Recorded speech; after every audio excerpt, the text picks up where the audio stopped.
आत्मीय भाइयों एवं बहनों, पुस्तक विज्ञान को शैतान बनने से रोकें। लेखक पंडित श्री राम शर्मा आचार्य। आपको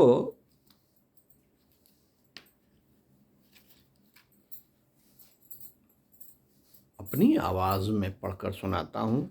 विषय धरती को मार डालने का कुचक्र।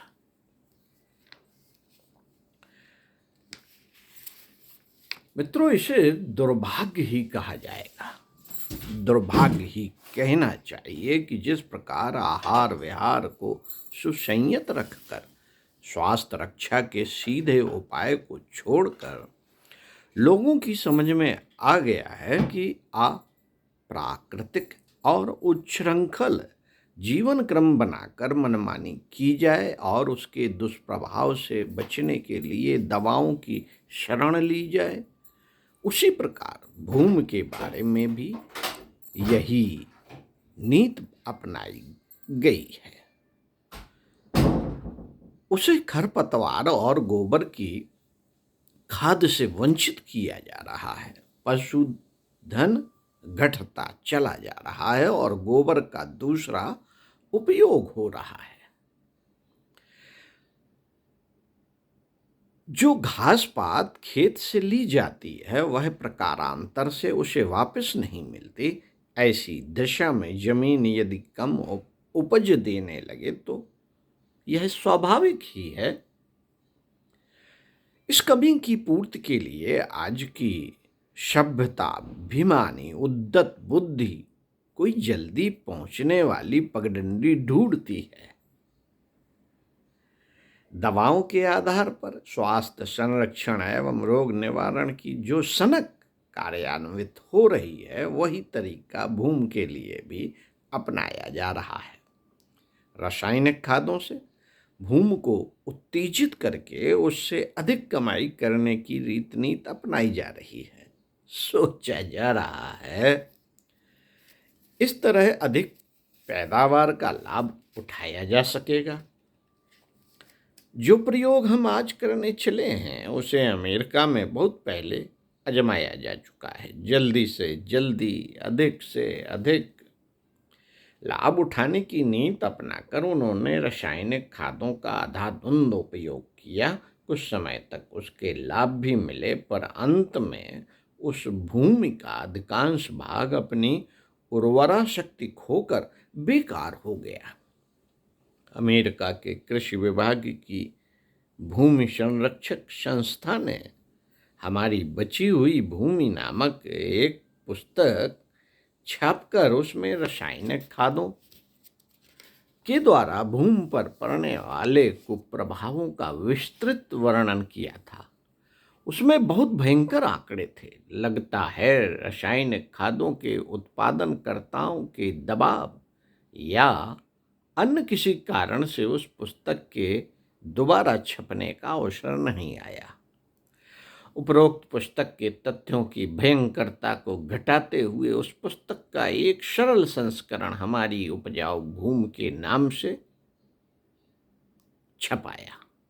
यह पुस्तक एग्रीकल्चर इंफॉर्मेशन बुलेटिन संख्या 106 के क्रम से प्रकाशित है और 10 सेंट मूल्य में गवर्नमेंट प्रिंटिंग ऑफिस 25 DC से खरीद कर पढ़ी जा सकती है।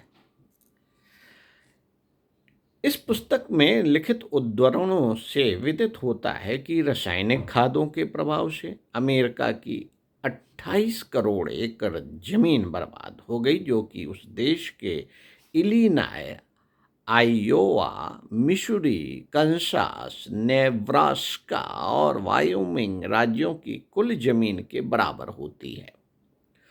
इसके अतिरिक्त कृषि योग्य चारागाह तथा जंगली 77 करोड़ 50 लाख एकड़ भूमि और ऐसी है जिसका बहुत कुछ अंश बर्बाद हो चुका है। पुस्तिका में वर्णन है कि केवल 46 करोड़ एकड़ उपयोगी जमीन अमेरिका के पास बची है। पेट भरने के लिए तो इतना भी काफ़ी है, पर यदि इसे संभाल कर नहीं रखा गया और पिछली गलतियां दोहराई जाती रहीं तो हर साल आगे भी 50 लाख एकड़ जमीन बर्बाद होती चली जाएगी। साथियों, रासायनिक खादों के नाम पर भूमि को विषाक्त और अनुत्पादक बनाने के साथ साथ फसलों के छोटे रोग कीटाणुओं को नष्ट करने तथा दीमक, चूहे एवं पक्षियों से उसे बचाने के लिए विषैली दवाओं के घोल छिड़कने का प्रयोग चल रहा है। उसका परिणाम भी ऐसा निराशाजनक हो रहा है कि जितना लाभ फसल को बर्बादी से बचाने के नाम पर उठाया जा रहा है, उससे अधिक हानि उस अन्न से, मनुष्यों और चारे से पालतू पशुओं के स्वास्थ्य की बर्बादी के द्वारा उत्पन्न की जा रही है। जितना लाभ उससे अनेक गुनी हानि करने वाली बुद्धिमत्ता की जिस तरह प्रशंसा की जाए, किस तरह प्रशंसा की जाए। साथियों, फसलों पर कीटनाशक घोलों के छिड़के जाने से कीटाणुओं तथा पशु पक्षियों, कीड़े मकोड़ों से होने वाली हानि को बचाने की बात सोची जाती है, पर यह अनुमान किया जाता है कि उससे फसल की बर्बादी बचेगी। इस प्रयोजन के लिए ऐसे विषाक्त कीटनाशक रसायनों का उत्पादन भी तेजी से किया जा रहा है। डीडीटी तथा दूसरे रसायनों की वृद्धि तेजी से हो भी रही है। मिलाथियान शरीके विष इसी प्रयोजन के लिए उत्पन्न किए जा रहे हैं। इनमें से कुछ औषधियां तो नर्व गैस शरीकी, युद्ध में काम आने वाली भयंकर गैसों जैसी घातक होती हैं, पर हम यह भूल जाते हैं कि फसल, अन्न, फल आदि खाद्य पदार्थों पर छिड़के हुए यह विष उन खाद्यों में ही समाविष्ट हो जाते हैं और अंततः मनुष्यों के पेट में ही पहुंचते हैं। मित्रों, यह विषैलापन मात्रा में कितना ही न्यून क्यों ना हो, आखिर कुछ तो असर डालता ही है कि उससे सामान्य स्वास्थ्य पर असर पड़ना नितांत आवश्यक है। अमेरिकन कृषि विभाग के अंतर्गत एटोमोलॉजी रिसर्च शाखा ने इन कीटाणुनाशक विषों की प्रतिक्रिया की जांच कराई तो मालूम हुआ कि 10 साल के लगातार इस विष सिंचन से 6 इंच गहराई तक की भूमि में डीडीटी, वीएचसी और लिंडेन तथा ऑलोरीन के अंश खतरनाक मात्रा में मिले हुए थे। इलिनायस, न्यू जर्सी राज्यों की जमीनें भी ऐसी ही विषाक्त पाई गई। विचारशील लोग यह अनुमान लगा रहे हैं कि भूमि में बढ़ाई विषाक्तता की यह अभिवृद्धि अंततः मानवीय आहार को भी विषाक्त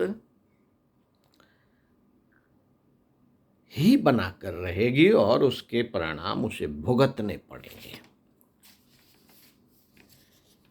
अमेरिकन कृषि विभाग के अंतर्गत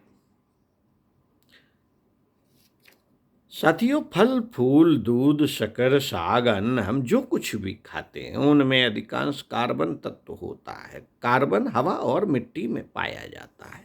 अन्न अकार्बनिक तत्व और खनिज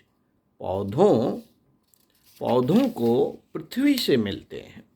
रासायनिक खादें इतनी उत्तेजित होती हैं कि वह खनिज तत्वों की भारी मात्रा निकाल देती हैं, जिससे उपज बहुत अधिक बढ़ जाती है। साधारण आलू का वजन 100 ग्राम से अधिक नहीं होता। एस्तोनियाई सोवियत समाजवादी जनतंत्र के वीय दूते सामूहिक कृषि फार्म में खुदाई करते समय वहां के मैनेजर को एक आलू इतना बड़ा मिला जिसका वजन 1 किलोग्राम 250 ग्राम था। यह अत्यधिक विकास रासायनिक खाद की कृपा से हुआ, पर मिट्टी की जांच करने से पता चला कि उसमें खनिज तत्व क्रमशः घटते चले जा रहे हैं। एक बार में 12.5 गुना तक खनिज तत्व निकाल देने से भूमि का जीवन तत्व कितनी तेजी से नष्ट होता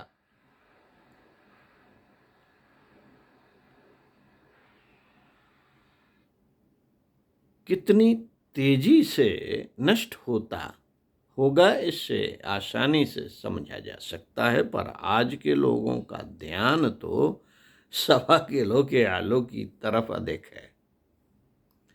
भूमि के जीवन तत्व नष्ट हो रहे हैं, यह कोई नहीं देखता। Lady ewe welfare